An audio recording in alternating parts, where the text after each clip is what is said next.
में भी ये विषय आ चुका है, आपके माध्यम से आ चुका है। हो चुका है मैडम, मिलाइए।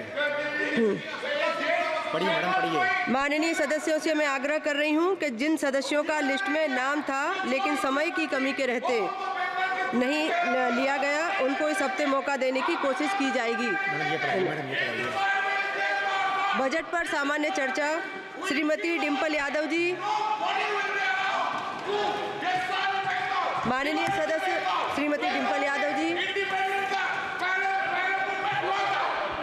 माननीय सदस्य प्लीज, हमारी सम्मानित माननीय सदस्य बोल रही हैं। माननीय सदस्य डिम्पल यादव जी।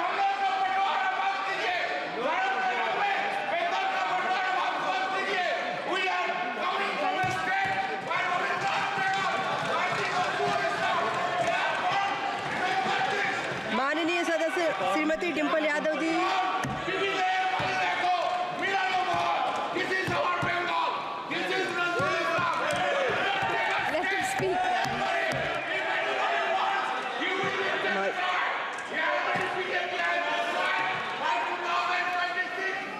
माननीय सदस्य डिम्पल यादव जी।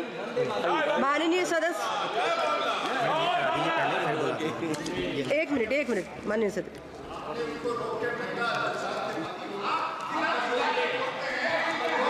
नियम 377 के अधीन मामलों को सभा पटल पर रखने हेतु माननीय सदस्यगण, नियम 377 के अधीन मामलों को सभा पटल पर रखा जाएगा। जिन सदस्यों को नियम 377 के अधीन मामलों को आज उठाने की अनुमति दी गई है और जो उन्हें सभा पटल पर रखने के इच्छुक हैं, वे 20 मिनट के भीतर मामले को व्यक्तिगत रूप से सभा पटल पर भेज दें। केवल उन्हीं मामलों को सभा पटल पर रखा माना जाएगा जिनके लिए मामले का पाठ निर्धारित समय के भीतर सभा पटल पर प्राप्त हो गया हो, शेष व्यक्तित्व माना जाएगा। माननीय डिम्पल यादव जी। सभापति महोदय, आपने मुझे बजट में बोलने का मौका दिया, मैं आपको धन्यवाद देना चाहती हूँ। हमारा देश किसान प्रधान और कृषि प्रधान देश है।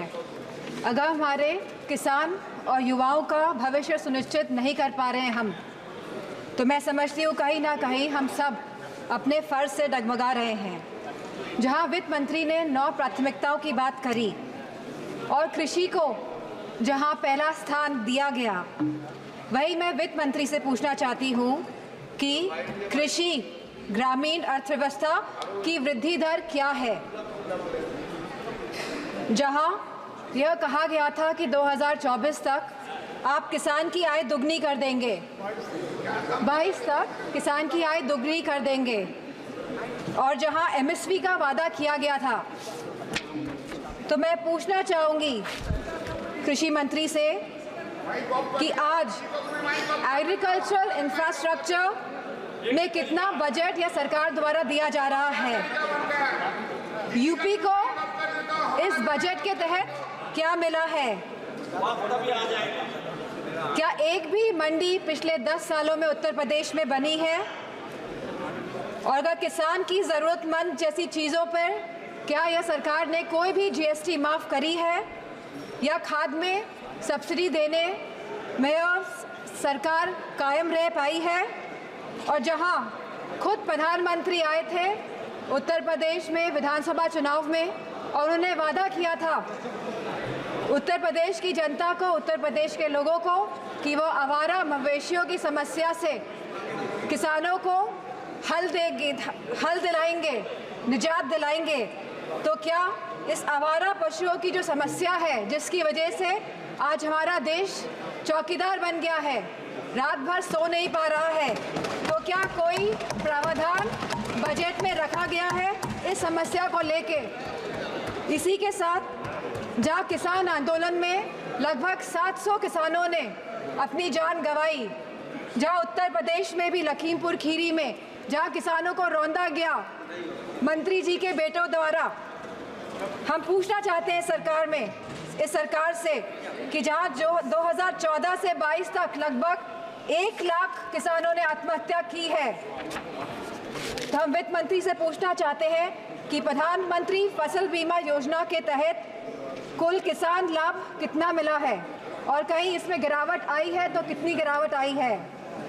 यह सरकार लगातार एक दशक से किसानों की अवहेलना कर रही है। गांव की अर्थव्यवस्था पूरी तरह चरमरा गई है और इसकी एक बड़ी वजह महंगाई है।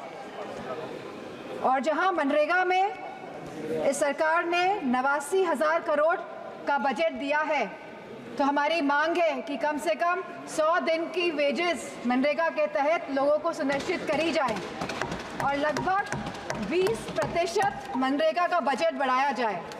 इसी के साथ शिक्षा बजट में भी लगातार हमारा घट रहा है, जहां यह केवल आज 2.5% है of the total budget spending allocation, और जहां यूनेस्को ने ये बेंचमार्क दिया है कि लगभग यह 4 से 6% तक होना चाहिए, वही यूजीसी के फंड्स लगातार घटाए जा रहे हैं और इसको लगभग इस बार 7 से 61% घटा दिया गया है।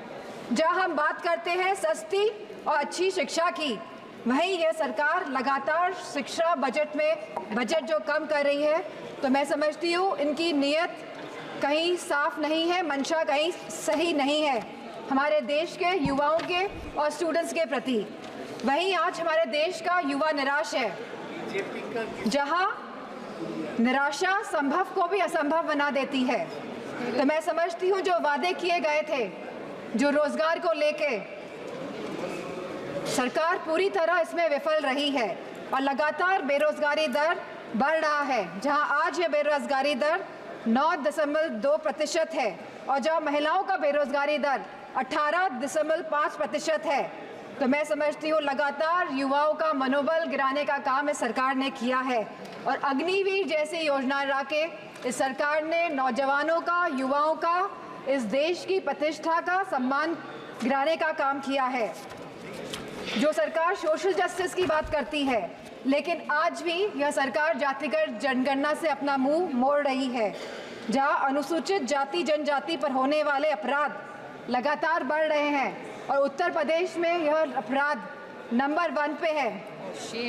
और साथ ही महिलाओं के साथ जघन्य अपराध लगातार बढ़ रहे हैं। उत्तर प्रदेश आज इसमें भी टॉप लिस्ट पर है। तो मैं पूछना चाहती हूँ कि महिलाओं को सुरक्षा को लेकर यह सरकार क्या कर रही है। और जहां उत्तर प्रदेश में समाजवादी पार्टी की सरकार ने 1090 जैसी सेवाएं चलाकर हमने अपनी माताओं, बहनों, बेटियों को सम्मान दिलाने का, उनका हक दिलाने का काम किया था, तो इस बजट में क्या प्रावधान रखा गया है महिलाओं की सुरक्षा को लेकर। वहीं आज अगर स्वास्थ्य की बात करें तो लगभग 1.9% ऑफ जीडीपी आज का खर्चा ये बजट दे रही है स्वास्थ्य के लिए। स्पीकर महोदय, there is no focus agenda for the healthcare of the country. Irrespective of the fact we are speaking about India being the 1st largest economy and moving towards the 3rd largest economy. And if we see the fast growing population of the country, so 1.9% of the budget is very less for the health services of the country. Sir, decision to exempt 3 cancer drugs is a welcome move by the finance minister, but it is a very small step in the right direction.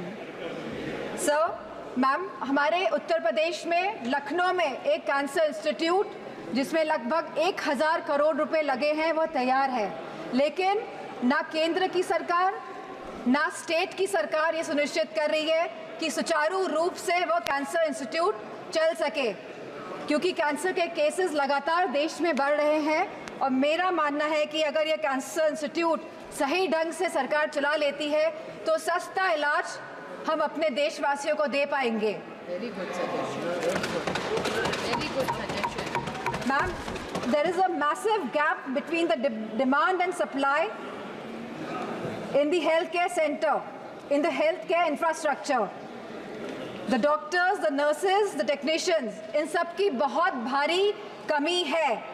और जो बड़े बड़े वादे कर रहे हैं और जो बड़ी बड़ी बातें कर रहे हैं कि हमने बहुत बड़े बड़े एम्स बना लिए हैं, मेडिकल कॉलेजेस बना लिए हैं, लेकिन 100% तरीके से कोई भी मेडिकल कॉलेज या एम्स सुचारू रूप से प्रदेश में नहीं चल पा रहे हैं, क्योंकि भारी डॉक्टर्स की कमी है, नर्सेस की कमी है, टेक्नीशियंस की कमी है।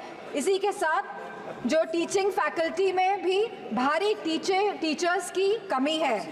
सर, जो सरकार कुपोषण के बारे में बात कर रही थी, जो भारत को अनीमिया मुक्त बनाने के बारे में बात कर रही थी, तो मैं उनसे कहना चाहूँगी कि आप सभी अपने वादों में विफल हुए हैं। आपने जो वादे करे थे लोगों को, आपने सारे वादे जनता के साथ वो वादों को तोड़ने का काम किया है। सर, जहां आप जीडीपी की बात करते हैं, जहां आप थर्ड इकोनॉमी की बात करते हैं कि हमारा देश तीसरी बड़ी इकोनॉमी बनने जा रहा है, लेकिन वही हमें बात करनी है पर कैपिटा इनकम की, स्टैंडर्ड ऑफ लिविंग की बात करनी है, हमको महंगाई बांधने की बात करनी है, हमको इलाज मुफ्त और सस्ता दिलाने की बात करनी है। और जो कैपिटल एक्सपेंडिचर की आप बात कर रहे हैं, तो मैं समझती हूँ इसमें भी समय सीमा तय होनी चाहिए कि इंफ्रास्ट्रक्चर के जो भी प्रोजेक्ट्स बन रहे हैं उनकी समय सीमा निर्धारित हो, क्योंकि यह टैक्स का मनी है, ये जनता का पैसा है। धन्यवाद माननीय सदस्य। Ma'am 2 minutes I will take ma'am. यह जनता का पैसा है और इसे सही ढंग से इस्तेमाल करने के लिए हम सब प्रतिबद्ध हैं। मैम, इसी के साथ मैं कहना चाहूँगी कि reformative and revolutionary changes can come in the country even after 11 years, but the dedication and concentration is required from the government. Nothing can alter the past but responsible behavior by the government, and I'm not playing a blame game here. I'm saying a responsible behavior is the behavior in which we are responding to the present situation, and if the government plays a responsible behavior, then formative changes can come in the country. Thank you, Speaker. Ma'am.